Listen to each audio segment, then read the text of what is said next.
Alam mo ba yung pakiramdam na parang nilulunod ka na sa trabaho? Papeles dito, emails doon, at yung cursor sa screen, kumukurap na parang nangaasar pa. Ganyan na ganyan ang araw-araw ko. Akala ko, kailangan kong tapusin lahat ngayon na. Pero minsan, ang sagot pala hindi mo mahahanap sa harap ng computer.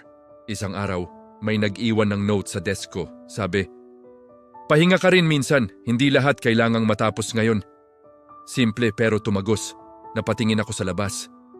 Nakita ko yung mga batang naglalaro. Ang saya-saya nila sa ilalim ng araw. Walang inaalala, puro tawa lang.